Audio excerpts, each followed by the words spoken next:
Nasaan si Ma'am Clara? Noreen, have you decided? Are you gonna be the new CEO of Velma Beauty? I want someone to replace Velma as the new CEO. And I want that someone to be you. Ma'am, pwede ka bang malaman? Of all people, bakit ako? Does that mean naniniwala kayo sa akin? Don't flatter yourself. You're just a pawn in a bigger war. Sa'yo nang galing. Soon enough, I'll be able to call the shots. Tatanggapin ko yung offer. Only if papayag ka na maging partner ko. We will rule Velma Beauty together.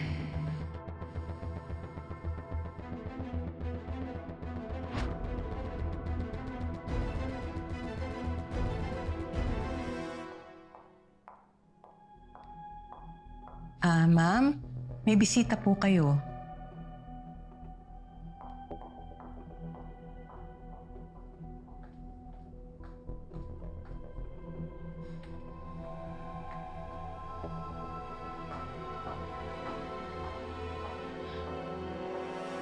Oh,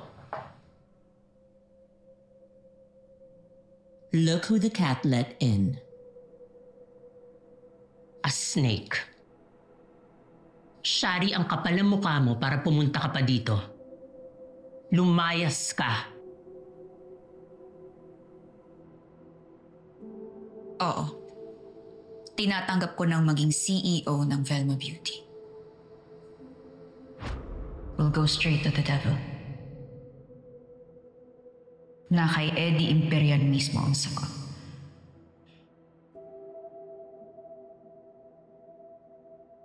Papasukin natin ang laro niya. That's perfect. Great news. Welcome. Sa isang kondisyon.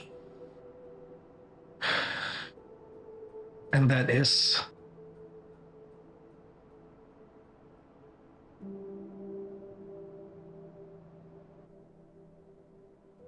Miss Velma, may kailangan kayo marinig.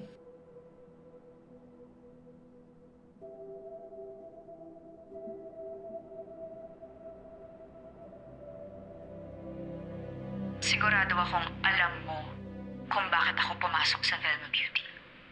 Hindi ako naniniwalang suicide ang ikinamatay ng ate ko. At alam kong alam mo na hindi rin yun ang totoo. Kaya nagmamakaawa ako sa'yo. Tulungan mo ako. Para sa ikatatahimik nating lahat. Sabihin mo na sa akin ang totoong nangyari. Sa ginawa ni Velma sa ate ko. You have no idea what you're talking about. I love my wife. I love Velma. End of discussion.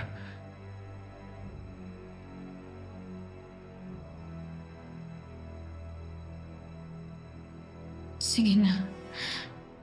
Tulungan mo na ako. Hindi ako aalis dito. Babawiin ko na ang desisyon kong maging CEO ng kumpanyang to kung hindi mo ko tutulungan. Sige na. Desperado na ako. What do you want from me? What do you want from me? You want the truth? Here's the truth. I loved your sister. I loved her. Iiwan ako na sarili kong asawa eh.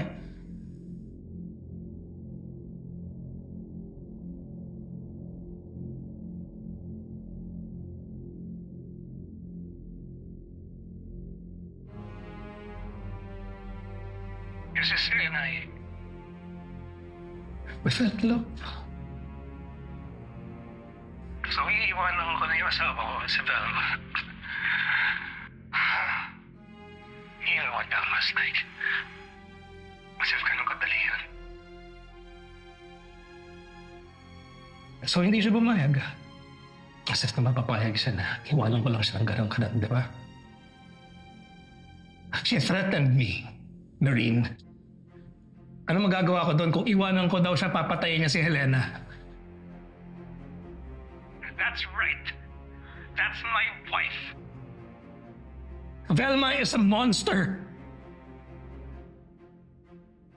So, si Velma Imperial ang totoong pumatay sa... Ate Helena ko.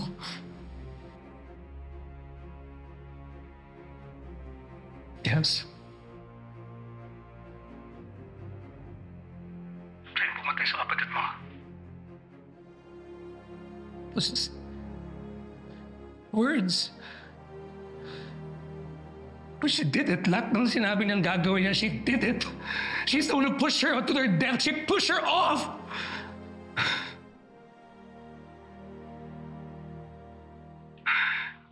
What am I supposed to do? She blackmailed me. Anong gagawin ko?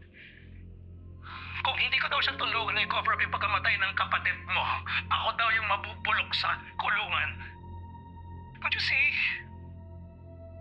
From the very beginning, I have been manipulated. Velma and I were...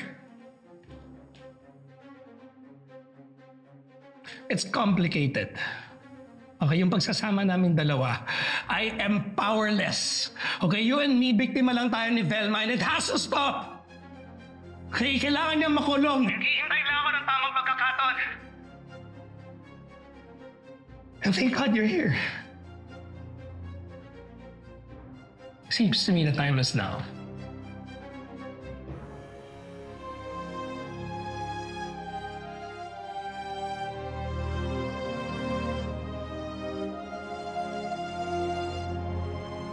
Thank you for speaking your truth. Sir Eddie, but I will need your help. Hindi ko to kakayanin mag-isa. Gusto mo bang makawala sa kamay ni Velma?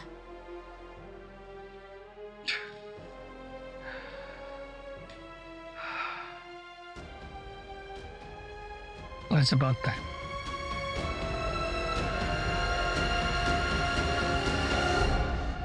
What's the plan? Hindi ito magiging madali para sa ating lahat. Kaya kailangan niyo akong pagkatiwalaan. First, kailangan mapaniwala natin ang lahat na magkaaway pa rin tayo. Second, tayo naman ang magiging magkalaban. That way, no one would think that we're all in this together.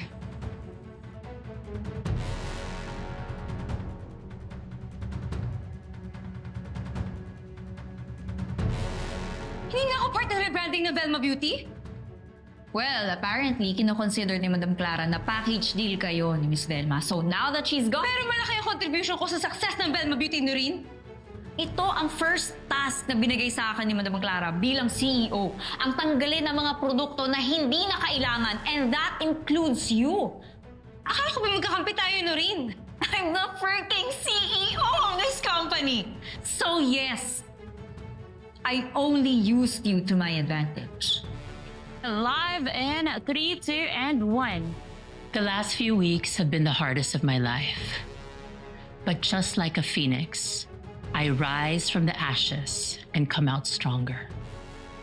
Hindi ako basta-basta pwedeng itapon sa putikan ng mga gustong magpabagsak sa akin.